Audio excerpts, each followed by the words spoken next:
Michael Reed still remembered the spring fair at Lincoln High School in suburban Chicago, where he first saw Sarah Wilson. Her chestnut hair caught the sunlight, and her blue eyes sparkled with a fire that drew him in instantly. It was 2003, and they were both 17, navigating the awkward thrill of teenage love. By senior year, they were inseparable, sharing dreams over late-night milkshakes at the local diner and planning a future together.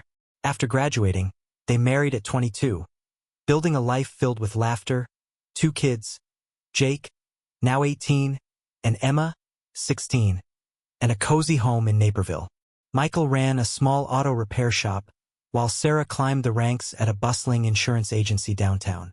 For years, their bond seemed unbreakable, forged through school dances, summer jobs, and the chaos of raising a family. But by 2025, after 20 years of marriage, cracks had begun to show. Sarah's fiery spirit, once a trait Michael adored, had turned sharp and unpredictable. Her quick temper, which used to flare and fade like a summer storm, now lingered, poisoning their home with tension. Over the past 2 years, she'd grown distant, her warmth replaced by biting remarks. "You're stuck in that greasy shop while I'm out making real money," she'd snap, dismissing Michael's steady work as a mechanic. He brushed it off at first, chalking it up to stress from her high-pressure job managing a team at the agency. But the barbs cut deeper each time, and their once lively evenings turned into silent standoffs. Michael felt like a stranger in his own home, tiptoeing around Sarah's moods to keep the peace for Jake and Emma. One chilly March evening, as Michael cleared the dinner table alone, Sarah had stayed late at work again. He noticed her phone buzzing on the counter. A text from David C. lit up the screen. "Can't wait for tomorrow. Same place, 2 p.m. David Clark was Sarah's boss, a slick executive who'd joined her firm 2 years ago. Michael's stomach twisted. He'd met David at a company picnic once. A charming guy with a flashy smile who seemed too comfortable around Sarah. The message could be innocent, he told himself. A work meeting, maybe. But the late-night texts and Sarah's recent secrecy, rushing to the bathroom with her phone, snapping when he asked about her day, planted a seed of doubt. Michael wasn't one to snoop. Trust had been the bedrock of their marriage, built over decades of shared secrets and promises. But that night, as he lay awake in their quiet bedroom, the message gnawed at him. He thought back to the last few months. Sarah's unexplained late nights, her sudden interest in team-building retreats, and the way she avoided his touch. Even their kids had noticed the shift. Emma had asked last week, "Why's Mom so mad all the time?" Michael had no answer. By morning, his doubt had hardened into resolve. He needed to know the truth. The next day, Michael called in sick to his shop, a rare move for a man who prided himself on reliability. He kissed Emma goodbye as she left for school and told Jake he'd be home late. Then he drove to the insurance agency's office in downtown Chicago, parking across the street from the glass-fronted building. His heart pounded as he watched Sarah's red SUV pull into the lot at 1:45 p.m. She stepped out, her hair sleek and her suit crisp, looking every bit the confident professional. But instead of heading inside, she glanced around nervously and walked toward a black sedan parked nearby. David Clark stepped out, flashing that same easy grin. They exchanged a quick word, then drove off together. Michael followed at a distance, his hands gripping the wheel. The city blurred past as he trailed them to a boutique hotel in the Loop, a place too upscale for a casual lunch. He parked across the street, his breath shallow, and watched as Sarah and David entered the lobby, her hand brushing his arm. Michael pulled out his phone and snapped a photo just as the hotel door closed behind them. His chest tightened with a mix of rage and heartbreak. He didn't need to see more. The truth was clear. Driving home, Michael's mind raced. He thought of their first kiss under the bleachers, their wedding vows in a small Naperville church, and the birth of their kids. How had it come to this? Sarah's betrayal wasn't just a fling. It was a fracture in the life they'd built together. But Michael wasn't one to lash out. He'd seen enough of Sarah's temper to know that raw anger solved nothing. Instead, he resolved to act with purpose. If Sarah thought she could betray him and walk away unscathed, she was wrong. He wouldn't stoop to her level, but he'd make sure she faced the consequences. Legally, quietly, and with the dignity he'd always carried. That night, Sarah came home late, her smile forced as she kissed Emma's forehead and asked Jake about his college applications. Michael played along, nodding through her small talk, but his mind was elsewhere. He'd already called a lawyer friend, Tom, who specialized in divorce cases. Get proof, Tom had advised. Photos, texts, anything concrete. Keep it clean, and don't confront her yet. Michael agreed. He also remembered David's wife, Emily, from that company picnic. A kind woman with a quiet strength who'd seemed uneasy around Sarah. If David was cheating, Emily deserved to know. And maybe, just maybe, she could help Michael expose the truth. As Sarah showered, Michael sat in the dark living room, staring at the photo on his phone. The image of Sarah and David burned into his mind, but it also lit a spark of determination. He wouldn't let this destroy him. He'd protect his kids, his business, and his self-respect. Sarah's actions had broken their trust, but Michael would rebuild his life. Stronger, wiser, and free of her lies. Tomorrow he'd reach out to Emily. Together, they'd turn the tables, and Sarah would learn that betrayal always comes with a price. Michael Reed sat in his pickup truck, the engine idling in the dim light of a Naperville street. The photo on his phone, a snapshot of Sarah and David Clark slipping into the boutique hotel in Chicago's Loop, felt like a weight in his hand. His heart pounded, a mix of betrayal and clarity washing over him. 20 years of marriage, countless shared moments, and now this. He'd suspected Sarah was pulling away, but seeing her with David confirmed his worst fears. The image burned into his mind, but Michael wasn't one to let emotion cloud his judgment. He needed a plan, and he needed it to be smart. Back at home, the house was quiet. Jake was at a friend's, and Emma was at softball practice, leaving Michael alone with his thoughts. Sarah wouldn't be back for hours, claiming another late meeting. He opened his laptop and emailed the hotel photo to his lawyer, Tom, with a simple note, "Need advice. Urgent." Tom called within minutes. "This is solid evidence, Mike," he said, his voice steady. "But don't confront her yet. Get more if you can. Texts, receipts, anything. And keep it legal. You don't want her turning this on you." Michael nodded, though Tom couldn't see. "There's something else," he added. "David's married. I met his wife, Emily, once. She might need to know. Emily Clark." Michael remembered her from the insurance agency's picnic. A warm, sharp-eyed woman who'd seemed out of place among the corporate chatter. She'd lingered near the kids' games, watching Sarah and David with a guarded look. Michael found her on LinkedIn, her profile listing her as a high school teacher in Evanston. He hesitated, then sent a brief message. "Hi, Emily. I'm Michael Reed, Sarah's husband. Can we talk? It's important." His finger hovered over the send button, a flicker of doubt creeping in. What if she didn't believe him? What if she blamed him? But the memory of Sarah's hand on David's arm pushed him forward. He hit send. The next morning, Emily replied, "I know who you are. What's this about?" They agreed to meet at a quiet coffee shop in Evanston, far from Sarah's office. Michael arrived early, his nerves jangling as he stirred a black coffee. Emily walked in, her face tense but composed, her dark hair pulled back in a neat bun. "You think they're having an affair, don't you?" she said, skipping pleasantries. Michael nodded, sliding his phone across the table to show her the photo. Emily's jaw tightened, but she didn't flinch. "I've suspected for months," she admitted. "David's been distant, always working late. I saw a text once from your wife. He swore it was business." Michael leaned forward.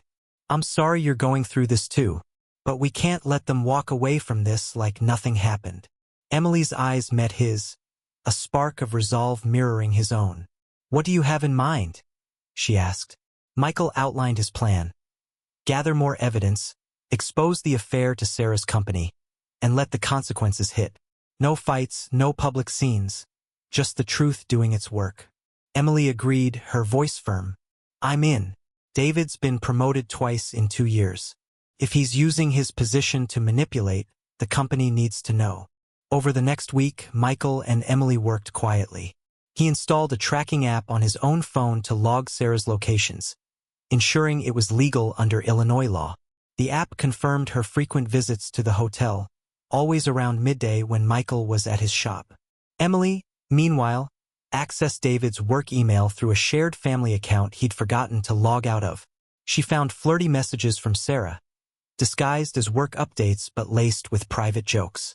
"This is enough," Emily said, forwarding the emails to Michael. "But we need to be careful. Sarah's smart. If she suspects we're onto her, she'll cover her tracks." Michael's next move was risky but calculated. He contacted a friend, Lisa, who worked in HR at Sarah's agency. Without revealing too much, he hinted at unprofessional conduct involving a senior manager. Lisa, sensing the weight of his words, promised to look into it. "Send me what you have anonymously if you want," she said. Michael and Emily compiled a file, screenshots of texts, the hotel photo, and a timeline of Sarah's absences. They sent it to Lisa from a new email address, keeping their names out of it. Michael's hands shook as he hit send. This wasn't just about Sarah anymore. It was about protecting his kids and his future. At home, the tension was suffocating. Sarah's behavior grew erratic. She'd snap at Emma for small things, like leaving dishes out, then shower Jake with forced affection. Michael kept up the facade, asking about her day while watching for signs she suspected anything. One night, as they sat in silence over dinner, Sarah's phone buzzed. She glanced at it, her face paling, then excused herself to the bedroom. Michael caught a glimpse of the sender, David. His pulse quickened. Was the company already digging? He texted Emily. "Anything on your end?" She replied, "HR called David in today. He's nervous." The next day, Michael's shop was busier than usual, but his mind was elsewhere. Lisa called during his lunch break. "Mike, we got your file," she said, her voice low. "It's being reviewed by the ethics board. No names yet, but it's serious. You okay?" Michael exhaled, a weight lifting. "I will be," he said. He didn't tell her about the divorce papers Tom was preparing or the custody plan he'd outlined to protect Jake and Emma. He wanted to keep his kids' lives stable, no matter what came next. That evening, Sarah came home late, her eyes red and her voice sharp. "You've been quiet lately," she said, tossing her bag on the couch. "Something wrong?" Michael met her gaze, his heart steady. "Just work," he lied, mirroring her own excuses. Inside, he felt a surge of resolve. Sarah thought she could live a double life, but the truth was closing in. Emily texted him later that night. "David got a warning from HR. They're watching him closely. Sarah's next." Michael leaned back, staring at the ceiling. The plan was working, but the pain of Sarah's betrayal lingered. He wasn't just fighting for justice, he was fighting for himself. As he lay in bed, the kids asleep down the hall, Michael thought of Emma's question from weeks ago. Why's Mom so mad all the time? Soon, he'd have to tell her and Jake the truth. Not to hurt them, but to protect them. Sarah's choices had broken their family, but Michael wouldn't let them break him. Tomorrow, he'd meet Emily again to plan their final move. The affair would be exposed, and Sarah would face the consequences. Not with shouting or violence, but with the quiet power of the truth. For the first time in months, Michael felt in control. The storm was coming, and he was ready. The early April sun cast long shadows across Michael Reed's auto repair shop in Naperville, where the hum of tools usually steadied his nerves. Today, though, his focus was elsewhere. The file he and Emily Clark had sent to the HR department of Sarah's insurance agency had sparked a fire. Lisa, his friend in HR, had called that morning. "The ethics board is moving fast, Mike. They've got David in their sights, and Sarah's not far behind." Michael's pulse quickened, but he kept his voice calm. "Thanks, Lisa. Keep me posted." He hung up, his hands steady as he tightened a bolt. The plan was working, but the weight of Sarah's betrayal still pressed on his chest. At home, the air was thick with unspoken tension. Sarah was unraveling, her usual confidence fraying. She snapped at Emma for leaving her cleats in the hall, then apologized too quickly, her voice brittle. "Jake, quieter than usual, spent most evenings in his room, applying to colleges. Michael watched it all, playing the part of the dutiful husband while his lawyer, Tom, finalized the divorce papers. He hadn't confronted Sarah yet. Tom's advice to stay silent until the evidence was airtight held him back. But every glance at her phone, every forced smile, fueled his resolve. Michael met Emily again at the same Evanston coffee shop, their second meeting in a week. Her face was pale, but her eyes burned with determination. "David got a formal warning," she said, stirring her tea. "He's on thin ice. HR found the emails you sent, and they're digging deeper. Sarah's been called in for a meeting tomorrow." Michael nodded, his jaw tight. "Good. Let the truth do the work." Emily leaned forward, her voice low. "I checked David's credit card statements. There's a charge from that hotel, same dates as Sarah's visits. I sent it to Lisa, anonymously." Michael raised an eyebrow. "Smart move. That'll seal it." The next day, Michael worked late at the shop, his phone buzzing with a text from Emily. "Sarah's meeting with HR is happening now. David's been suspended pending investigation." Michael exhaled, a mix of relief and anticipation washing over him. He pictured Sarah in the sleek conference room, her polished exterior cracking under scrutiny. She'd built her career on charm and control, but now her colleagues would see the truth. She'd abused her position, mixing personal and professional in a way that violated the company's code of ethics. Michael didn't want her fired, but he wanted her to feel the weight of her choices. Back home, Sarah was a storm. She stormed in at 8 p.m., her face flushed, and poured a glass of wine with shaking hands. "Rough day?" Michael asked, his tone neutral. She glared at him. "You wouldn't understand. Corporate nonsense." He nodded, hiding a flicker of satisfaction. She didn't know he was behind the HR tip, and he wasn't ready to tip his hand. Instead, he texted Tom, "It's happening." "What's next?" Tom replied, "File the divorce papers soon. You've got enough for a clean case, custody, assets, all of it." The following morning, Michael drove to Tom's office in downtown Chicago. The divorce papers were ready, citing irreconcilable differences and Sarah's infidelity as grounds for an equitable split. Tom laid out the strategy with the evidence, photos, texts, hotel records. "You'll get primary custody of Emma and shared with Jake since he's almost 18. The house and your shop stay with you. Sarah's income means no alimony." Michael signed the papers, his signature steady. "I don't want to destroy her," he said. "Just want what's fair." Tom nodded. "You're doing this right, Mike. Stay calm and you'll come out on top." That afternoon, Emily called with an update. "It's done," she said, her voice trembling with relief. "David's been fired. The board found proof he used company resources to cover the affair, hotel bookings on his work card. Sarah's been demoted, effective immediately. She's lost her team lead role." Michael leaned against his workbench, the news sinking in. Sarah's professional world, her pride and joy, was crumbling. He didn't feel joy, just a quiet sense of justice. Emily added, "I'm filing for divorce too. I can't stay with him after this." Michael spent the evening with Jake and Emma, helping with homework and dodging Sarah's sullen mood.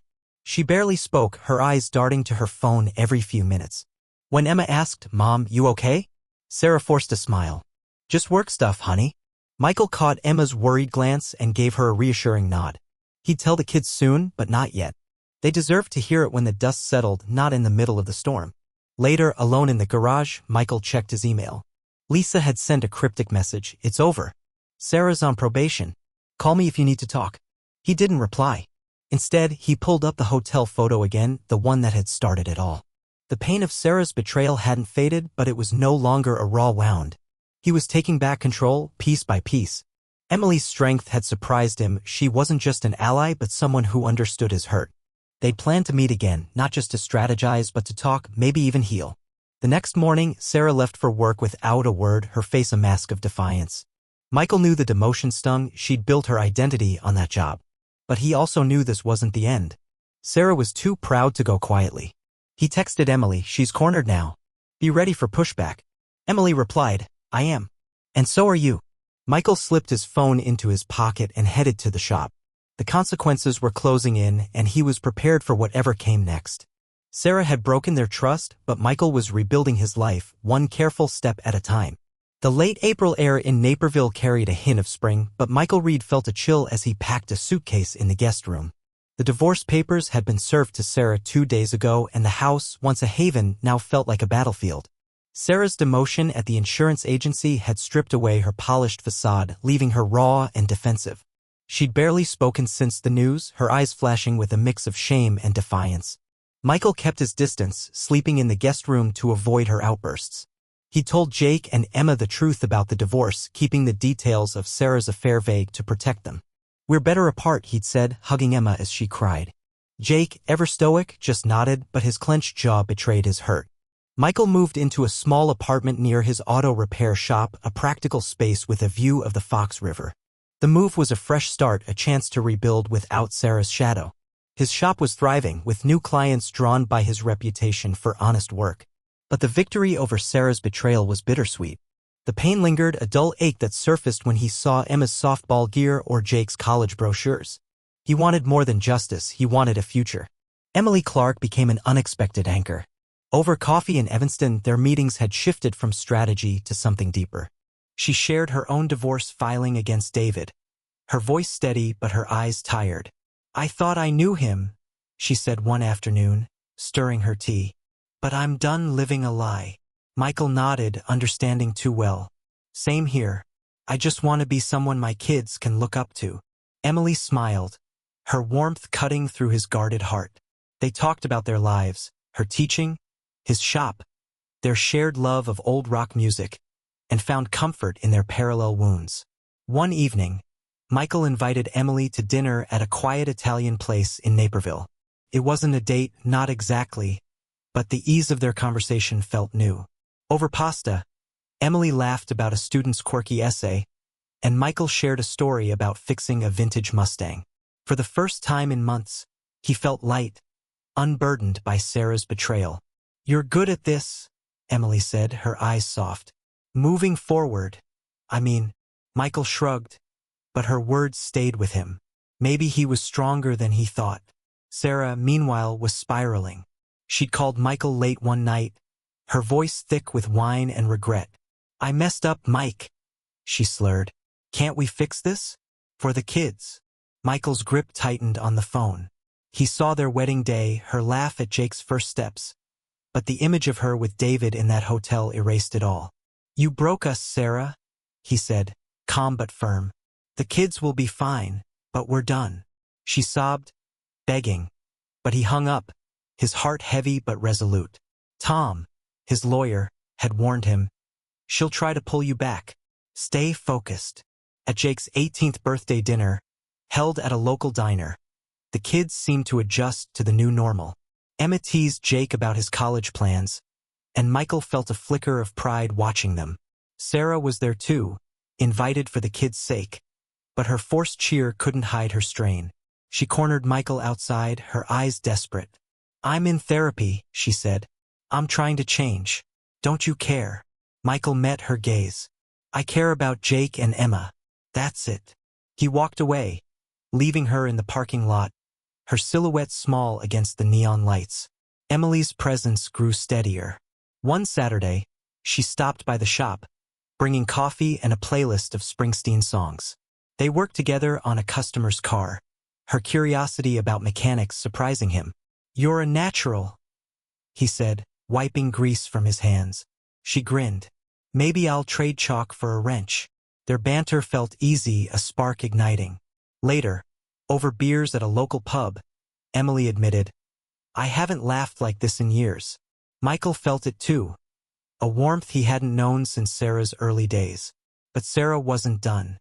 A week later, Michael got a call from Lisa in HR. "Sarah's been asking questions," she said. "She thinks someone tipped off the ethics board. Be careful." Michael's jaw tightened. He'd expected pushback, but not this. That night, he found a scratch on his truck's hood.